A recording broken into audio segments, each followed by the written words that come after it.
లేనటువంటి సభ విలువలతో నడవదు అనేది మాత్రం ఇది చరిత్ర చెప్తున్నటువంటి సత్యం. దీని మీద కూడా వారు సమాధానం చెప్పాలి. ఇక డిప్యూటీ చీఫ్ మినిస్టర్ గారి మాటల్లో వచ్చిన ఓట్లను బట్టి అయితే జర్మనీకి పోవాలి అని మాట్లాడతారు. అంటే ఎంత బాధ్యత లేకుండా మాట్లాడుతున్నారు చూడండి. భారత రాజ్యాంగం కల్పించినటువంటి ఒక పదవుల్లో ఉండి భారత రాజ్యాంగం ద్వారా ఒక ఎమ్మెల్యేగా ఎన్నికై భారత రాజ్యాంగానికి విలువ ఇవ్వనటువంటి వ్యక్తులు వీళ్ళు. పక్క దేశాల గురించి మాట్లాడేటప్పుడు ఒకసారి తెలుసుకోండి. పిఎస్సి చైర్మన్ మీ ప్రభుత్వంలో మీ పార్టీ తీసుకుంది. మీరు అధికార పార్టీలో ఒక సభ్యుడు, మీరు ప్రభుత్వంలో ఒక సభ్యులు. ఈ భారతదేశంతో పాటు ఏ దేశంలో కూడా ప్రపంచంలో పిఎస్సి చైర్మన్ అధికార పక్షం తీసుకున్న చరిత్రలా కనుక్కోండి, తెలుసుకోండి. పుస్తకాలు చదివితే కాదు, దానిలో ఉన్నటువంటి జ్ఞానాన్ని కూడా మనం అందిపుచ్చుకోవాలి. ఇంకొకటి, దళితులంటే ఎంతో చిన్న చూపు.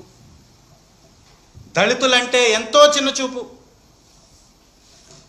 ఇవాళ నా పేరు మీద తెలుగుదేశం కుల మీడియాలో బ్రేకింగ్స్ వేస్తున్నారు.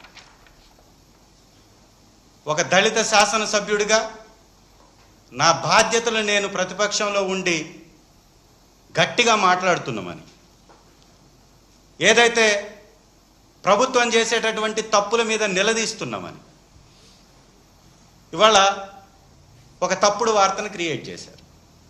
బ్రేకింగ్స్ వేస్తున్నారు. నేను వైఎస్ఆర్సీపీ కండ వేసుకోలేదని, జగన్మోహన్ రెడ్డి గారు మా అధ్యక్షులు వర్యులు నన్నేదో మాట్లాడారని తప్పుడు వార్తలు. సిగ్గనిపించదా మీకు? కొంచెమన్నా సిగ్గనిపించదా మీకు? నిజంగా మా అధ్యక్షులు మాకిచ్చే స్థానం ఏంటో తెలుసా? వారి పక్కన కుర్చీ వేసి కూర్చోబెట్టడం. ఇది మా స్థానం మా అధ్యక్షుల దగ్గర. మమ్మల్ని కాదు మాట్లాడేది, మీకు చిన్న చూపు దళితులంటే. మీకు దళితులంటే లెక్కలేదు, అవహేళన చేస్తారు. నా మెడలో కండవ జారి పడిపోయింది, నేను గమనించుకోలేదు. మరి నా ముందే కామినేని శ్రీనివాస్ గారు ఉన్నారు, ఈయన మెడలో కూడా కండవలేదు. కామినేని శ్రీనివాస్ గారు మీ కులమేనా? మీకుందా దమ్ము ధైర్యం? కామినేని శ్రీనివాస్ గారు వైఎస్ఆర్ కాంగ్రెస్ పార్టీ ప్యానెల్లో వచ్చి నిలబడ్డాడు, వైఎస్ఆర్ కాంగ్రెస్ పార్టీలో చేరుతున్నాడని మాట్లాడి స్క్రోలింగ్ వేసే దమ్ముందా మీకు? మేమందరం కూర్చున్న దగ్గర, వైఎస్ఆర్ కాంగ్రెస్ పార్టీ సభ్యులు కూర్చున్న దగ్గర ఉన్నారు కదా కామినేని శ్రీనివాస్ గారు. ఇక్కడ మీకు దమ్ముందా? అంటే దళితుల మీద మాత్రమే స్క్రోలింగ్లు వేస్తారా? ఈ కామినేని శ్రీనివాస్ గారి మీద వేసే దమ్ము లేదా? పవన్ కళ్యాణ్ గారి మెడలో కండు ఉందా? చంద్రబాబు నాయుడు గారి మెడలో కండు ఉందా?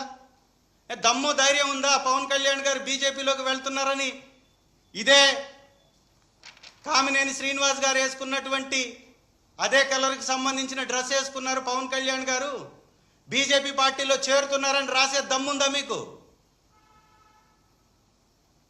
నిస్సిగ్గుగా స్క్రోలింగ్ వేయటం, నిస్సిగ్గుగా ట్రోల్ చేయడం, దళితులని కించపరిచే వ్యాఖ్యలు చేయటం.